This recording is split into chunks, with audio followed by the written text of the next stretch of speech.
Lots of important and positive things are happening behind the scenes at Manchester United, and there seems to be a shift in mood since Michael Carrick has come in. We're going to talk about why everyone is happy with Carrick, what is happening behind the scenes, what's changing at Man United, and more. We're going to talk about Bruno Fernandes. Could he be leaving? What's the latest on that? Cole Palmer wants Man United, more sources confirming that. We're going to talk about Dorgu's response to comments made by Amrin, and actually the good mentality shown by Dorgu lately. Is Gary Lineker right about Man United? And actually, why are Man United players starting to respond differently under Carrick? We're going to talk about a strange transfer story involving strikers, and we're going to talk about Kobbie Mainoo and more. So, hello, and welcome back to Alice Talks Football, and this is your 10-minute Manchester United news, transfer news, and update roundup show where we're going to round up all the latest Manchester United news in 10 minutes. Now, before I get into the news, there is a protest for the Fulham game. We're going to be talking positively because we've won 2 games. I want to be positive. I want to have videos where I talk about things going on at Man United behind the scenes in a positive way. But you've got to remember, we can talk about all these Carrick stories and Carrick making this lovely change and Man United have won 2 games, la la la. We can talk about that all we want. And that's great. We can be positive. We get to talk about these positive stories that I'm going to get into. But let's not let these stories distract us from the fact that the ownership needs to change, from the fact that there is a protest before the Fulham game. You know, the owners are going to be happy with all these back-to-back wins and a bit of positivity. And I'm all here for a bit of positivity, but let's not let it distract us from the fact that, yeah, we've won 2 games, but we need to get those owners out. We need change at this club because ultimately we have a little bit of short-term success here and there, but if we want long-term success, we need new people at the top of the club. And obviously there's been a lot of positive reports coming out on Michael Carrick, and I think some of it is spin to distract us from the fact that we're not doing anything in the January window. So Michael Carrick is watching youth games, Michael Carrick's doing this with the academy, Michael Carrick's doing this in training. Great. I love Michael Carrick. I honestly love Michael Carrick, and I think he's doing some amazing stuff at Man United, and we're going to get into that. But we've also got to remember, this is the January window. Ineos aren't doing anything. Ownership is an issue. Let's not let the positivity also distract us from the bigger issue. But also let's talk about the positivity because we can be positive. We can be positive about this club for a change. So let's get into the news. Carrick and his staff came into Carrington today on the players' rest day to analyse the Arsenal game. They all went on to watch the Under-21s game earlier after watching the Under-16s game on Saturday. There's a positive mood within the focus on Fulham now. Now, I love that Michael Carrick is coming in, watching loads of games and then spending a lot of time watching the Under-21s, watching the Under-16s. I like the effort that Michael Carrick is putting into the job, the interest that he has in the youth. There was a big article that came out earlier today that basically all the parents in the academy didn't like Ruben Amorim's comments about academy players, and they feel really happy that Michael Carrick is coming. Now, you've got to remember Michael Carrick is an interim, so I don't think it's really going to change much of what happens in the academy, but if he gets the job on a permanent, you never know. But it's really good to see that Michael Carrick is very heavily involved. He's watching the youth, he's showing a real interest in Manchester United, and I think he cares about Man United. And look, I don't want to keep banging on about Ruben Amorim, but Ruben Amorim left 3 weeks ago. He's not given one bye-bye or farewell message to the fans. Every other manager had done that by now. I feel like Michael Carrick, you know, he cares about Man United 10 times more than Ruben Amorim did. And I think you can see that in the amount of effort that he's putting in into watching the youth games. And there seems to be a positive mood around Manchester United. But the focus is Fulham, and it would be the most Manchester United thing ever to drop points to Fulham. And I think why a lot of fans are getting behind Carrick, not just because he's won 2 games and we've put in 2 good performances, but it does feel like he's restored that United DNA. And again, we might lose to Fulham. I don't want to jump ahead of myself. But, you know, this was a really good quote from James Ducker. Benjamin Sesko's introduction for Dorgu with United leading 2-1 and Carrick sending the signal to push for a third goal was the kind, positive, attacking-minded substitution in keeping within the club's history not witnessed enough by Amorim.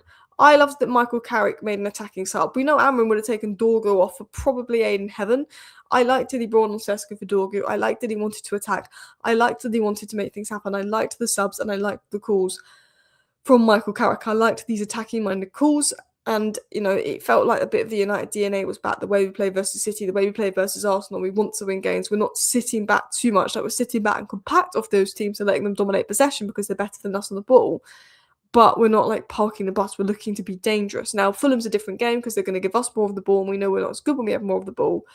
But I really am liking what I'm seeing from Michael Carrick. We're hearing a lot of stories about him working and with the youth and watching the youth, showing interest in the academy, showing interest on the training ground, and I like that he's made attacking subs. So a great start for Michael Carrick, and I do think, lots of important things are happening behind the scenes at Man United since Michael Carrick's come in. But ultimately, I'm not trying to get too carried away about that because we're 2 games into Carrick's regime. He probably won't be the permanent manager, but it does feel like something important is happening behind the scenes. Before I get into the Bruno Fernandes and Cole Palmer news, and actually I'm just going to say I also have a cold at the moment, so my voice probably sounds more annoying than normal. I'm sorry if I'm a bit sniffly.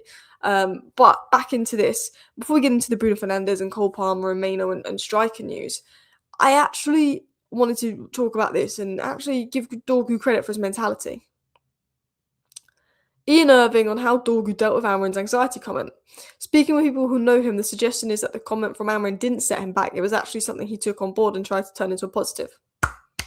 This is the mentality I like from a Man United player. Look, I don't think Ruben Amorim should have said what he said about Dorgu, but at the end of the day, players have got to be able to take a little bit of criticism without crying about it. And I think in the past, when we've had managers like Ragnick call out the players have gone and cried about it and wanted out. Dorgu had some very, not the nicest comments made by Amorim about him. And instead of crying about it, instead of trying to push for a mood, instead of sulking, instead of putting statements like Jadon Sancho would on social media, Dorgu just worked harder. He wanted to prove a point. He got a personal trainer. And I love that from Dorgu. I think, you've got to be able to take a bit of stick from your manager, take a bit of stick in the public and want to prove people wrong rather than getting angry at what people say. You've got to put the work in, you've got to work harder. And I like that from Dorgu. He didn't use Almiron's comments against him or set him back. He just went, okay, I'm gonna prove him wrong. And that is the mentality that more players need to have. And Dorgu, since Boxing Day, has been mint. Anyway, let's talk about Bruno Fernandes. Now, this has come from the Cross Daily Star, which isn't the best source of information, but it's saying similar stuff to what lots of other sources are saying. Bruno will wait to the end of the season before deciding his next move. I think he will. He's been impressed with Michael Carrick's interim impact so far. I think everyone has, but we're 2 games in. At 31, he knows his next contract is going to be his last major deal and wants to maximise value. Man United are desperate for him to stay. Man United want Bruno to stay. I think if we get Champions League football, Bruno could stay. I think if we get Champions League football or we're bringing in an elite level manager or both, I think Bruno will stay. If Bruno feels we're going to do something next season, I think he will stay. But there is going to be top teams looking at him. He might be thinking, I need to win a league title somewhere. I want to win a Champions League somewhere. Bruno Fernandes is a Kevin De Bruyne level player, but Bruno Fernandes doesn't have the Champions League and the Premier League that Kevin De Bruyne has, so he will never be seen in that Kevin De Bruyne category when he is that good. And he will, and rightly so, he will think, well, should I go here? Should I go here? He's not going to make a decision to the end of the season when he knows that we have Champions League football and he knows who our next manager is. And yeah, fair enough. But how will Man United replace Bruno Fernandes? Now, if I'm going to be honest, I want Bruno to stay for at least another year, and then maybe this time next year we look at Cole Palmer. For me, this summer is Elliot Anderson, Baleba. Maybe you get a young number 8 that's a bit more attacking, get a top left winger and get a top left back. That's what I think we need to do this summer. Next summer, we look at Bruno Fernandes replacements, we look at Cole Palmer. I want to keep Bruno for another year. But Cole Palmer would be open to a transfer to United. Apparently, he's unsettled in London. Palmer would welcome any interest from boyhood club United. And while there's reports that he wants to go back to Manchester in general, he doesn't want to return to City when Pep is still in charge. So these are interesting news stories on Cole Palmer. There's so many sources and journalists saying this now. At first, I thought it was guesswork because Palmer didn't celebrate a goal and he's had injury issues. But Chelsea keep changing managers. Palmer apparently is unsettled. It could be one to watch. I don't buy into it fully. I think, by the end of the season, we'll know for sure if Palmer wants to go. He's had injury issues. He's had issues at Chelsea. I think Palmer, for the most part, is probably okay at Chelsea, and maybe it's being over-dramatised by the media. But I think it's one to keep an eye on. But I think we won't really know what Palmer's stance is till the summer. But I think if Bruno does go, he kind of makes sense as a Bruno replacement. But the problem is he's had so many injuries and he's out of form. One of the good things about Bruno is it feels like he's injury-free, and then we'll bring in Palmer, who keeps getting injuries. But you know what I mean? I think as a creator and goals and assists, he maybe matches Bruno the most. I wanted to talk about Gary Lineker's comments. He said, it's funny, isn't it? Because you suddenly go back to a system that perhaps suits some of the players. You bring back a bit of experience in Harry Maguire. You bring back one of the star players in Kobbie Mainoo and you play him in there. You push Bruno a little further up where he's a little bit more comfortable and can bring out his brilliance more. You get Ahmad playing as a winger and not a wing back, and all of a sudden it's very strange, but things start to happen for you. And this is Gary Lineker's way of saying, if you play your best players in their best position and you play to your squad strengths, you will play better. And I think, a lot of people are saying, why are the players responding differently to Carrick than to Amarin? Some people are saying the players are disgraced for doing this under Carrick and not doing this under Amarin. And first of all, it's 2 games. But second of all, it's because Carrick is playing to their strengths. That's why players are responding differently to Carrick, is because he's playing under their strengths.